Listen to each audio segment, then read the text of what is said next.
Brazil সমর্থক গোষ্ঠীর পক্ষ থেকে আমরা রংপুর সিটি কর্পোরেশনের প্রশাসক মহোদয় অ্যাডভোকেট মাহবুবুর নবী ডন ভাইকে প্রার্থনার শুভেচ্ছা অভিনন্দন জানাচ্ছি। সেই সাথে ব্রাজিল যেন আজকের খেলায় অনেক বড় একটি ব্যবধানে জয়লাভ করে এই প্রত্যাশা করতেছি।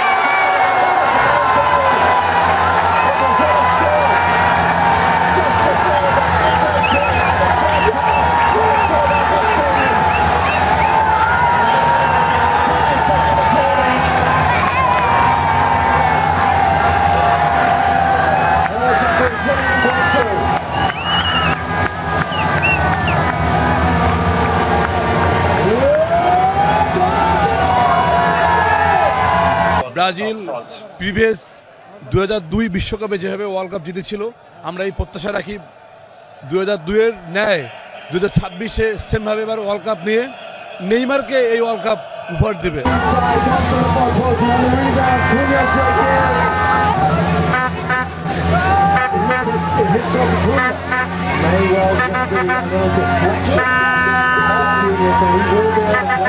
ব্রাজিল একটি ঐতিহ্য।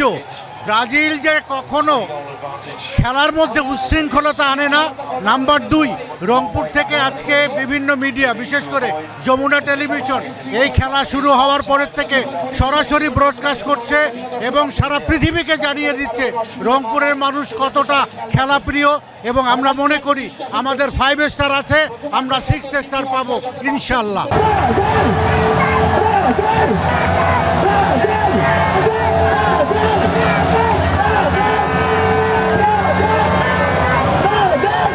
শুরুটা করেছিলাম ড্র দিয়ে, শেষটা করব ট্রফি দিয়ে, এইটাই আশা আমাদের।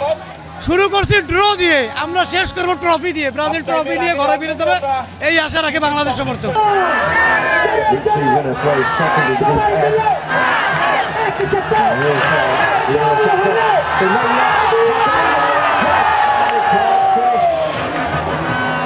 প্রায় 6টি গোল হয়েছে, যার কারণে আমরা অফসাইডের কারণে কিন্তু আমরা প্রায় 3টি গোল আসলে মিস করেছি।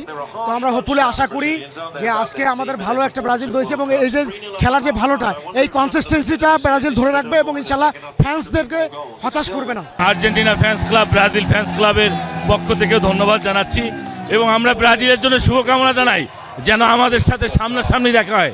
শুভকামনা। আর্জেন্টিনা এবং ব্রাজিল একটি ম্যাচ হওয়া দরকার মনে করি।